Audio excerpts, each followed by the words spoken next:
guys, welcome to Joy of the World.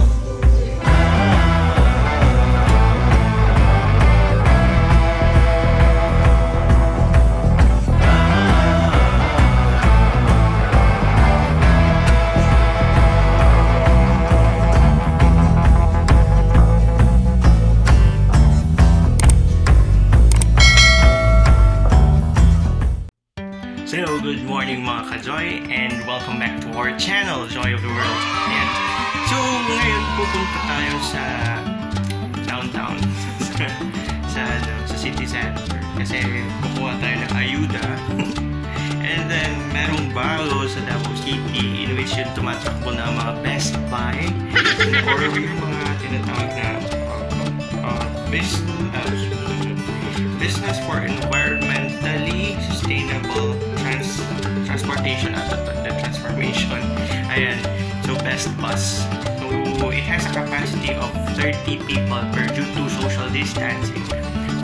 Only 15 people are allowed to boarding. So, yan. Hopefully, may makita tayo mamaya. And dalawang routes lang. Meron may Downtown Ikot 1 at Downtown Ikot 2, in which it will cover, one will cover the north and the south will be covered, or the two will be covered the south area. So yun, we'll see. Hopefully may matatrail or meron tayong pwedeng pwedeng sundan kahit paano para makita natin yung itsura ng Best Bus.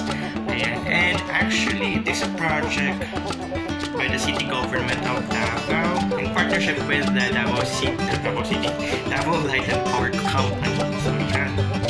So plus we get Philippines and QEV Technologies in Spain. Yeah. So yun. It started December 14, so umiikot na siya. So we'll see. So that's the future in Davao, and it's an all-electric, fully electric na bus. And for now, it is a free ride. Yeah, so we'll see. Alright, bye-bye muna.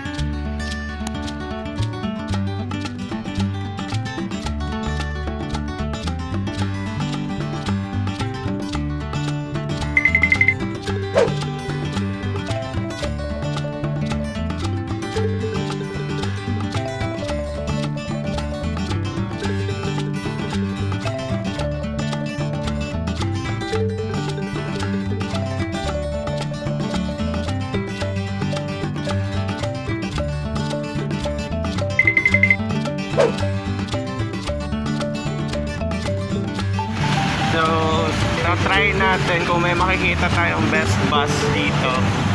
Kasi isa sa mga routes, dadaan naman dito. I'm currently nasa SM Lanang Premier. So, hopefully, may makita tayo isa. Siguro hindi ganun kadami pa yung Best Bus. And it's a project pa. So, not really rolled out yet. But it is really promising, so I hope that we can see one. At least kahit isa. So, antay-antay lang ako dito while my brother is still inside. So, at least nasa labas lang ako. Ayan. So, yun guys. So, let's see if may makikita tayong Best Bus. Alright!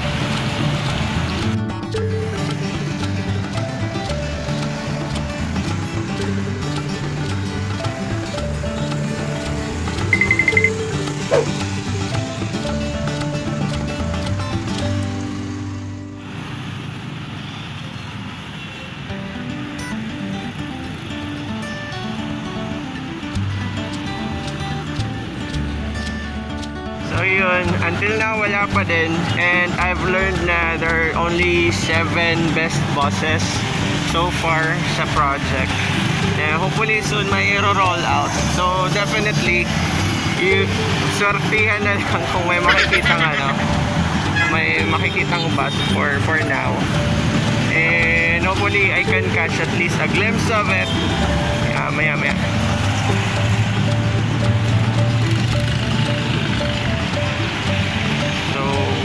Almost 30 minutes of waiting na din. So yun, we'll see.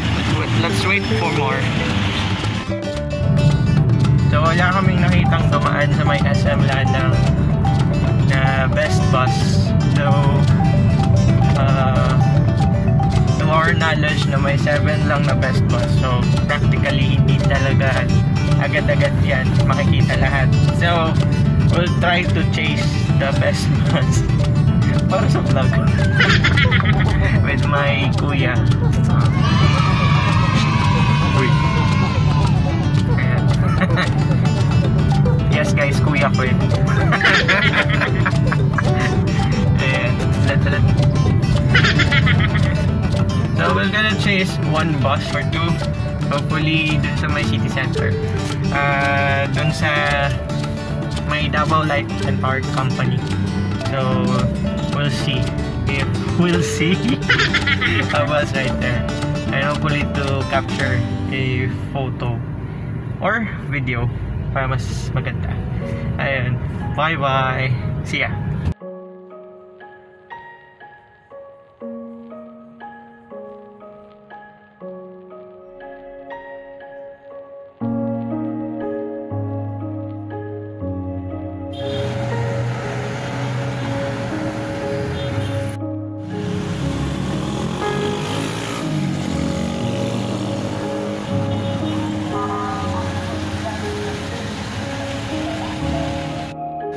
So, good choice na natagay sa may Ponciano, sa may Davao Light na office. So, mga best bus. Dito rin yung ano nila, ang parang nag-charge kasi it's fully electric. So, yan. Yan ang best bus. So, there are 7 and 5 are now on the streets to serve the people. So yan, hopefully makalapit ako pero sabi ng guard dito lang sa may. So it's just here, the double light and dalawang naka-park for now. So ayan. Currently actually nag-charge ata yung dalawa.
pa kuya.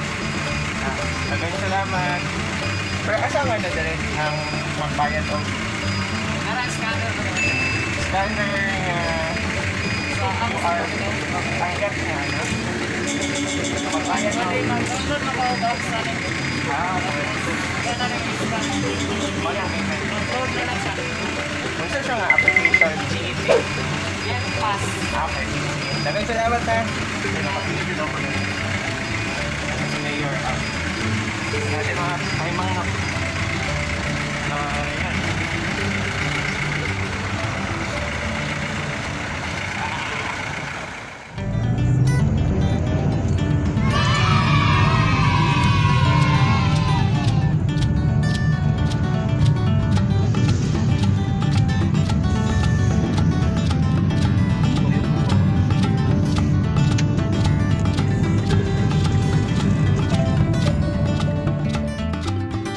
Victory! Nakabot kami sa isang best bus. So the search is over and I was able to get inside pero masyadong magalaw. Anyway, shoutout din sa ating mga new members, si Ruro Ocampo and then si Jorik Adventures, and welcome to our team, Joy! Yes, thank you very much guys for your love and support. And as always, this is me, Joy of the World, and let's have fun always. Bye!